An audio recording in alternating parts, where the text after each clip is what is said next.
형제자 여러분 안녕하세요. 오늘은 6월 14일 목요일 하나님을 아는 만큼 누립니다 라는 제목으로 출애굽기 34장 1절부터 9절까지를 묵상하겠습니다. 1절 여호와께서 모세에게 이르시되 너는 돌판 둘을 처음과 같이 다듬어 만들라.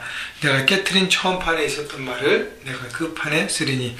자, 하나님께서 모세의 기도를 들으시고 이스라엘 백성들의 과의 언약을 다시 한번 리뉴하십니다. 새롭게 하시는데, 그러기 위해서 모세에게 처음 10계명을 주셨던 그 돌판이 모세가 하나님 말씀을 듣다가 산 밑에서의 이스라엘 백성들의 죄악과 광란의 시간들을 듣고 하나님 말씀대로 내려와서 그것을 보고 흥분하고 돌판을 깨뜨렸습니다.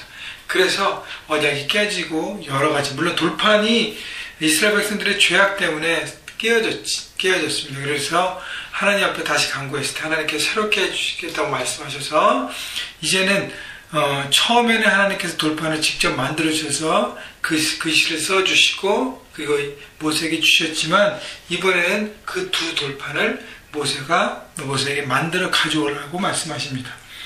자, 1절에 보면 처음과 같이 다듬어 만들라. 왜 돌판을 만들어서 가져오게 하셨을까? 결국은 모세에게 이제는 그 하나님의 계명을 받을 만한 준비가 되라는 것이에요. 마음의 준비를 하라는 것입니다. 그래서 돌판을 다듬어 만들듯이 내 마음밭을 다듬어 만들어서 하나님께서 역사하시고 하나님이 동행하시기 합당한 그릇과 마음으로 준비하라는 것입니다. 2절 아침까지 준비하고 아침에 시내산에 올라와 산꼭대기에서 내게 보이되. 아침까지 준비하고 아침에 시내산에 올라가라 했습니다. 하나님 앞에 올라올 때 아침 일찍 올라오라는 것이죠. 여러분, 아침에 하나님 앞에 올라가는 것은, 준비해서 아침에 올라가는 것은 부지런함을 얘기합니다. 여러분, 이스라엘 백성들이 광야에서 하나님께서 만나를 부어주셨는데 이른 아침에 부어주셨어요. 여러분, 게으르면 하나님의 은혜를 받을 수가 없습니다. 여러분, 나는 시간이 없습니다. 나는 너무 바빠서 못합니다. 그래서 기도도 게으르게 하고 큐티도 계속 하나님의 말씀 묵상도 거슬리고 예배도 자꾸 빠지면서 나는 하나님의 은혜를 받고 싶습니다. 이런 것은 잘못된 태도라는 것이죠. 하나님을 만나기 위해서, 하나님을 알아가기 위해서 우리는 영적으로, 육적으로, 마음적으로 부지런해야 되는 것입니다. 부지런한 사람만이 하나님의 말씀을 듣고 하나님의 약속을 받고 하나님의 은혜 안에 거할 수 있다는 것을 잊지 마십시오. 아무도 3절 너와 함께 오르지 말며 온 산에 아무도 나타나지 못하게 하고 양과 소도 산 앞에서 먹지 못하게 하라. 4절 모세가 돌판 둘을 처음과 같이 깎아 만들고 아침에 일찍 일어나 그 돌판을 손에 들고 여호와의 명령대로 시내산에 올라가니. 말씀대로 모세는 순종했습니다. 여러분, 모세 입장에서요, 하나님 돌판 다시 만들어 주세요. 하나님 이 돌판을 꼭 이렇게 해야 되겠습니까? 아니면 다른 방법으로 주실 수 없습니까? 여러 가지 방법을 하나님 앞에 제시할 수 있음에도 불구하고 모세는 하나님의 말씀대로 그대로 따랐습니다. 그래서 돌판을 깎아서 만들었고요. 준비해서 아침 일찍 하나님의 산, 무신의 산으로 정상으로 달려갔습니다.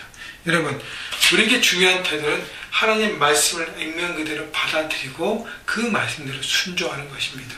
순종하면 축복된 삶을 살 것이고요. 순종하지 않고 내 뜻과 내 중심으로 살아가면 결국은 망한 인생이 된다는 거 여러분 기억하시고, 여러분 하나님 말씀이 얼마나 우리 삶에 영향력이 있는가를 생각해 보시면 우리 삶에 어떤 열매를 맺고 있는가가 보여지는 것입니다. 5절 여호와께서 구름 가운데 강림하사 그와 함께 거기 서서 여호와의 이름을 선포하실세. 여러분, 하나님께서 구름 가운데 함께 하시면서 거기 서서 여호와의 이름을 선포한다는 것 얼마나 큰 축복인지 모르겠어요. 우리 삶의 가장 큰 축복은 하나님이 동행하심입니다. 하나님 함께 하시는 것, 모세와 함께 서서 하나님의 이름을 나타내십니다. 6절 여호와께서 그의 앞으로 지나시며 선포하시되 여호와라 여호와라 자비롭고 은혜롭고 노하기를 더디하고 인자와 진실이 많은 하나님이라. 하나님이 자기 자신을 표현해 주십니다. 이걸 계시라 하는데 자비롭고 은혜로우시며 하나님의 사랑을 얘기하시는 것이죠. 노하기를 더디하시고 하나님이 참으시고 인내하시고 기다리시고 용서하신다는 거예요. 그리고 인자와 진실이 많으신 인자, 하나님의 사랑 헤세드를 얘기하고 진실, 신실하신 얘기합니다. 하나님의 약속은 변함이 없습니다. 변함없는 하나님. 7절 인자를 천대까지 베풀며 하나님의 사랑을 천대까지, 그러니까 영원하게 베푼다고 말씀하시고 악과 과실과 죄를 용서하시는 하나님을 얘기하십니다. 그러나 벌을 면제하시지는 아니하고, 이 얘기 뭐냐면 그러니까 죄인, 우리가 죄를 범했을 때 우리의 죄인의 모습, 어떤 죄는 용서를 받지만 우리가 지불해야 될 대가들은 있다는 것이, 왜냐하면 그 죄가 그만큼 영향력이 있기 때문에. 그래서 우리가 우리의 죄는 용서받았지만 우리가 죄인으로 대가는 지불해야 된다는 것. 그래서 아버지 악행은 자손 3, 4대까지 보응하리라. 이 얘기 뭐냐면 내가 지은 죄악 때문에 내 자녀들이 그 죄악의 영향력 가운데 있다고 얘기하는 것인데, 그것이 자손 때에 그것을 깨닫고 고백하고 죄를 고백하고 하나님의 용서를 구하고 그 죄를 끊어버리면 끊어집니다. 그러나 같은 죄를 범하면서 하나님 앞에 서지 못하고 죄악을 선택한다면 그 죄는 영향력을 미쳐가는 것입니다. 또 내가 잘못됐을 때 내 아들에게까지, 내 딸에게까지, 내 후손에게까지 되어지는 모든 죄악들을 거절하고 끊어낼 때 우리는 끊어낼 수 있는 것입니다. 중요한 것은 천대까지 내려가는 하나님의 사랑에 집중하라는 것이죠.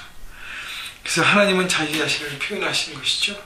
죄에 대해서는 엄하시지만 하나님 우리를 사랑하시고 품으시고 그 은혜 아래 있게 한다는 것.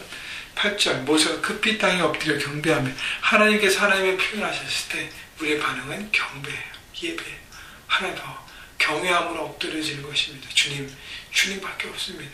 주님의 은혜 안에 거할 수밖에 없는 하나님의 은혜가 우리 안에 필요합니다. 그래서 모세가 이렇게 고백해요. 이르되 주여 내가 주께 은총을 입었거든 원하건대 주는 우리와 동행하옵소서. 이는 목이 뻣뻣한 백성이니이다. 우리의 악과 죄를 사하시고 우리를 주의 기업으로 삼으소서.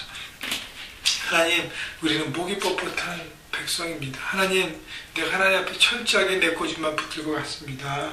우리의 백성을 용서해 주옵소서. 하나님, 우리가 하나님의 은혜에 있다면 하나님 우리를 동행해 주시고 하나님 우리를 하나님의 백성으로 삼으시고 우리 주님 사명, 이 땅에서 해야 될 모든 것들을 주님 거두지 마시고 우리를 통해서 주님 일하여 주시옵소서라고 모세가 기도하는 것입니다. 하나님의 백성된 주님의 사명, 하나님의 왕같은 제사장으로 살아갈 부분들을 모세는 고백하고 하나님 앞에 기도한 것입니다. 여러분, 우리가 하나님을 깨닫고 깨닫는 이 말씀 묵상의 시간을 통해서 하나님을 깨달으면 깨달을수록 우리가 주님 앞에 무릎 꿇을 수밖에 없습니다. 주님, 우리는 죄인입니다. 주님의 은혜밖에 우리에게 필요한 것이 없습니다. 주님, 나와 함께 하시고 나를 통해서 하나님 나라를 이루어 주옵소서. 주님, 부족한 나지만 나를 통해서 하나님의 백성 삼으셔서 하나님의 일들을 이루어 주옵소서라고 간구하며 나갈 때 여러분, 하나님의 은혜가 우리 가운데 흐르게 되고요. 그 은혜를 통해서 은혜를 베풀고 나누는 하나님의 통로로 쓰여질 것입니다. 오늘도요, 묵상을 통해서 하나님과의 관계가 회복되시고 하나님을 더욱 알아가셔서 하나님의 마음을 품고 이 세상 가운데 하나님의 뜻대로 살아가시는 여러분 한 사람 한 사람 왕같은 제사장으로 서가시기를 주님의 이름으로 축원합니다.